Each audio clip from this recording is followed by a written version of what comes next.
Alors sans transition, comme on dit, parce que nous avons beaucoup de prix à remettre. Vous avez compris qu'on fait 2 années en une. Vous en avez de la chance d'être présent ce soir. Donc le premier prix, puisque je viens de parler de héros et d'héroïnes, et en particulier d'héroïnes, je crois que le mot n'est pas trop fort pour ce premier prix 2021, donc, qui est le prix international de la laïcité, et qui est remis à une dame qui est kurde et qui a été désignée maire. Nous avons donc plusieurs maires dans la salle. Maire de Raqqa. Elle a été désignée le 17 avril 2017, maire donc de cette ancienne place forte qui fut décrétée capitale du nouvel État en Irak et du Levant, avec un programme éloquent, laïcité, égalité femmes-hommes, respect des minorités. Après avoir fui l'arrivée de Daesh, elle est de retour à Raqqa et se bat dans un environnement hostile, et il faut bien le dire, au risque de sa vie. Donc le terme d'héroïsme ne paraît pas galvaudé ici. Pour faire progresser, disons, l'humanité, là où la barbarie l'a provisoirement anéantie.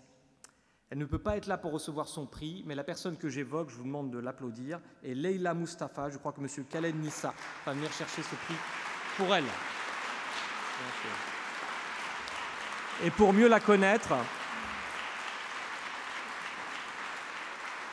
venez monsieur, bienvenue. Pour mieux la connaître, je crois qu'un film est prévu qui va illustrer un peu voilà, la valeur de cette femme.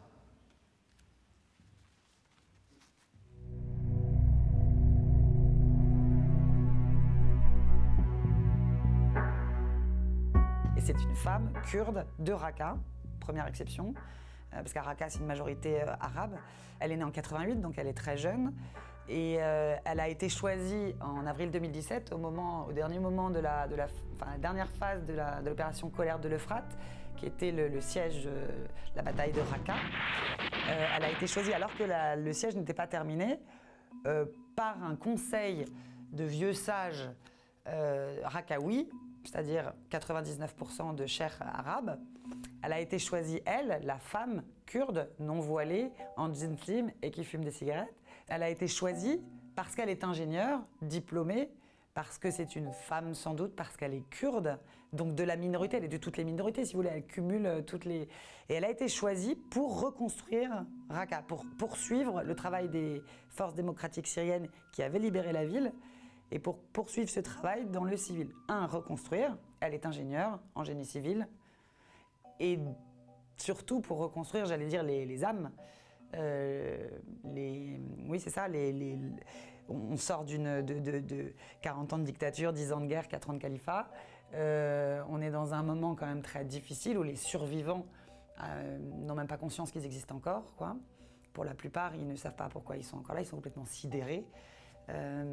Et c'est elle qui, va reconstruire physiquement cette ville et va essayer de rassembler tout le monde, les hommes, les femmes, les Kurdes, les Arabes, les musulmans, les chrétiens, tout le monde, et pour essayer de croire que vivre est encore possible, quoi.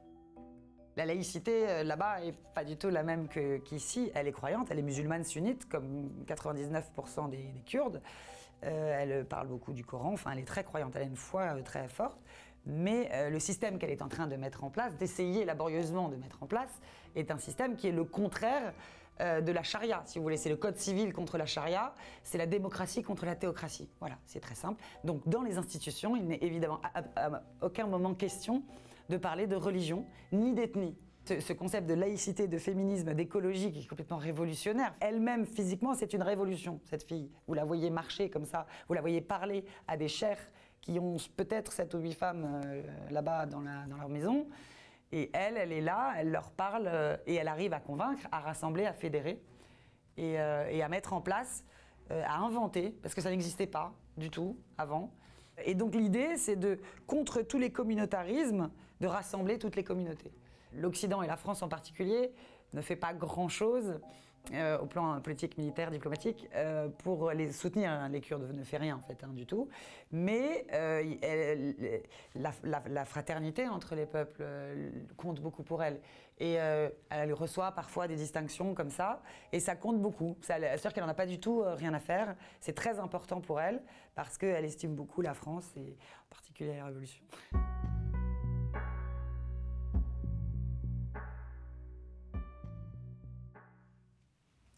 Madame la maire.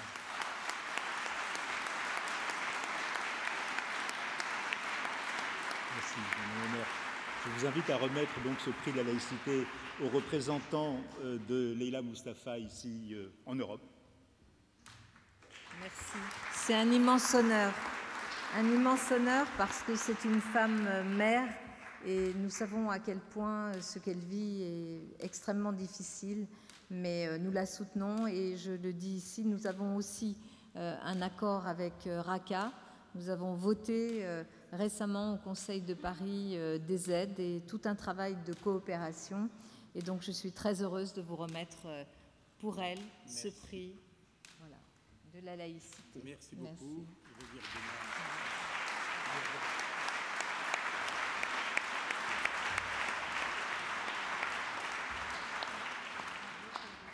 D'abord, permettez-moi de transmettre les salutations les plus chaleureuses de Leïla et de notre administration qui gère un territoire au moins 3 fois plus grand que Liban, avec une diversité de la population qui compte à peu près 5,5 millions, qui vit dans des conditions très difficiles.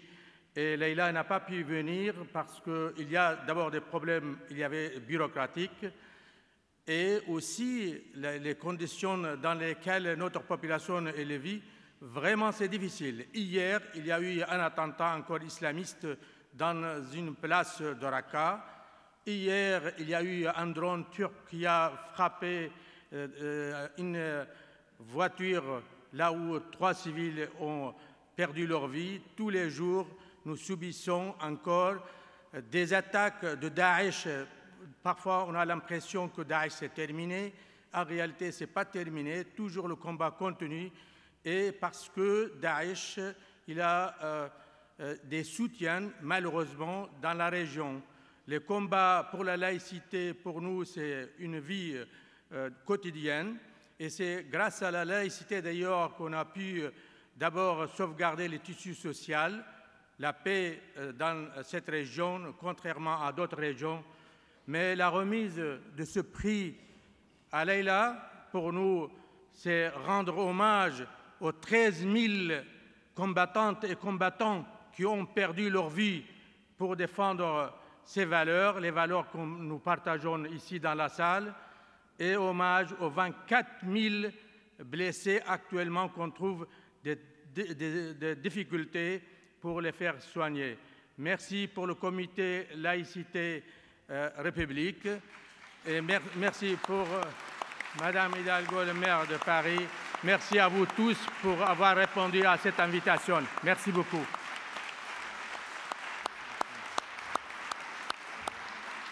Les images que nous avons utilisées sont extraites de la bande-annonce d'un film et Aloas Productions nous a autorisé à nous en servir. Mais je vous encourage vivement à lire le livre de Marine de Tilly et vous verrez, vous découvrirez des choses absolument ignorées de notre Occident.